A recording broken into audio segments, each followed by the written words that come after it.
Hi friends! Welcome to the second installment of Marissa's movie review. I had a lot of fun filming the Superman one and editing it. It was a lot of fun to edit. I'm enjoying doing these. I mean, this is only my second one. Give me like 5 and I'll probably be bored of it. But let me know how you guys like this video and the Superman video. I'll also be posting a carpool karaoke video with a very, very, very special guest. So if you actually hate these, then there's that one. And let me know if you like that one more. You know what I mean? Okay, let's just get into this week's movie.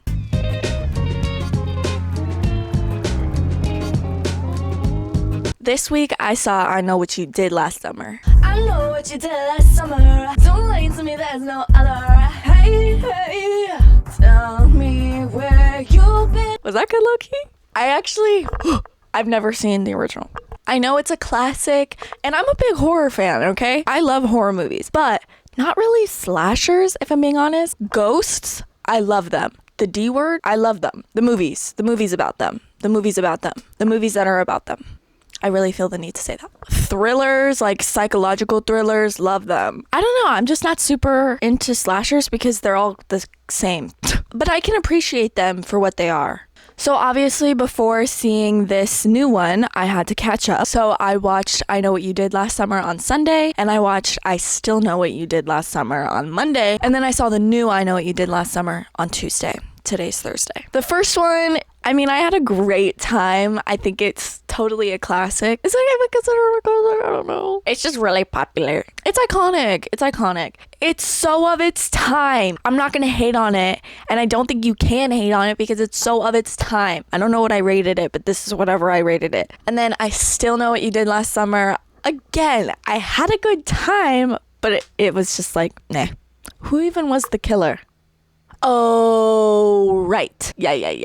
Anyway, so had a great time watching them. Every time that there's like a remake or like some type of late ass sequel to a 90s classic or early 2000s classic, I can really put myself in the mindset of I have been in this fandom for years. And I'm gonna be so fucking strict about this stuff because I think, why are you remaking a movie? I don't want to say remaking. I'll get into that. Why are you remaking a movie if you're like, it should be for the fans, you know? I guess. I don't know. It's hard. And don't worry, I took notes. This is gonna be my movie pen. It's really nice. Okay, this time taking notes, I tried to be a lot more organized, and I think I did pretty good, but we'll fucking see, I guess. All right, it was written and directed by our good friend Jennifer Caton Robinson, all right? And she wrote and directed Someone Great, Do Revenge, and Thor Love and Thunder. She's just very millennial. It's just her writing. It's just what it is, okay? She's very millennial, and you could tell through her movies. So the categories I focused on for this movie were the casting and the performance, composition and editing, the writing or the story, and since it's a slasher movie, I counted the plot twist or the grand reveal of who the killer is as a category because that's important for this one. All right, so let's get into the casting and performance. I actually signed up for a lot of casting stuff, and I remember getting the emails for this movie. So when the trailer came out, I was like, oh, I considered auditioning for that. I don't really have any notes on too much of the performance. I think that the performance would have been better if the writing was better. So it's not the actor's fault that they're given the shitty script, you know? But their line delivery, yes, it could have been better, but also I think it was pretty good for what it was. Madeline Klein was playing Danica, and this was probably the character I would have auditioned for, and I'm fucking pissed. I should have auditioned. I didn't believe her at all. First of all, the character was literally my Aunt Mary. And like me. The character, she was like, first of all, drop dead gorgeous. But she was like, had a Reiki instructor and like super into astrology and like, you know, one of those characters. Her thing was like being obsessed with mermaids. What the fuck? I'm sorry. Should I fucking sue for copyright? Ho, is you me? What? I don't know. And I didn't believe her, which sucked because like that character I would have related to so much. I would have loved that character, but I didn't believe Madeline Klein's performance. So it was just like, she's playing this part, not like she's Danica. You know what I mean? It was Madeline Klein playing Danica, not Danica. And I would have loved Danica. Now for composition and editing, I'm counting this as like the music, the technicality of it, I guess, which as we know, I mean, the music I really pay attention to, but the technicality and the camera work and the cinematography, it's not really my forte. I can appreciate it when it's really obvious, but I'm kind of like really bad at that. They definitely used music to build tension more than camera work, which I don't love. I think that when it's something building up with music, it's like, yeah, it's like, ooh, something's gonna happen. I don't know. There's a way to do it that's really good for an audience. I don't know. I'm like gonna be so bad at this. The music was fine. They mostly used it to just build tension. And then the first death scene in the movie, I think it was the first, whenever the first fiance died, his music for that was really good. I really liked that. But then I noticed with every other death scene that it wasn't as good. So I don't know. Maybe it's because he's kind of a side character that it would make sense to have louder music than when a main character is dying to like focus on what they're saying and stuff and like have them say lines. I will tell you that the camera work was so standard. It was really basic. It was really easy to pick up on cues that the camera was trying to tell you. Like I said, I could pick up on it when it's really obvious, and it was so fucking obvious that I was like, okay, that's too obvious. You know what I mean? There was a point where when the preacher was like, oh wait, Loki the preacher, they like, the way they focused on him, it was just like, bruh, boring. I'm bored. It was just like, bah. None of the coloring was really exciting either. It was all pretty standard. The only time that I was like, oh, this is gorgeous was when the preacher died, which was so pointless. Like, why did he die? I don't know. Because he was kind of being framed, and then like when the cops went to get him, he was dead. I think that was the point. But really, we didn't really have to kill him, really. But his church was gorgeous. Love the stained glass moment. One camera work that I can appreciate was there was a scene where Madeline Klein's character was driving, and it was like a rear view mirror shot. It was really pretty and it was really dark, so it kind of alluded to something about her, which was kind of interesting, but didn't actually mean anything. This really bothered me. The mayor dies, right? He gets a hook put into one side of his neck and then it comes out of the other. It's like slow and painful and gory and gross and shitty CGI. It was bad. I watched, it was just bad CGI and it looked so fake. You're making a slasher movie, use practical effects. That is so much cooler and probably so much more realistic. I'm a really big fan of practical effects. What? No, it really bothered me. I think in horror movies, it should be a rule that you cannot use CGI. Like for death scenes like that, of like a zoom in shot of like gore, the gore should be practical effects. It really bothered me, but I'm a big gore fan. I think that might be a little freaky, but I'm just different. I like gore. I like gore and violence. Whenever I see like gore and violence, I'm like, oh. And then they use shitty CGI and I'm like, that looks bad. That looks bad. I like watching horror movies and I like gore and violence because I like watching it from a perspective of like, how did they do that? The new Final Destination movie that came out, they used practical effects and that is so cool and interesting to me. Like, and I'm watching it and I'm not like, I'm watching it, I'm like, how did they do that? And that's a perspective everybody needs to fucking have. Honestly, I'm just better than everyone. Like, damn. Now we're gonna get into the story and the writing. The writing was so bad. It was so bad. Which again, I don't really like just Jennifer lady. I don't really like Jennifer, what is her name? Jennifer Caton Robinson. I don't really fuck with her writing. She definitely has an audience. I mean, does she have an audience? I don't know. She's definitely catering to somebody. I don't know what's going on with her. This is the era of men in saunas. And yeah, I'm sad. Yeah, put me in, coach.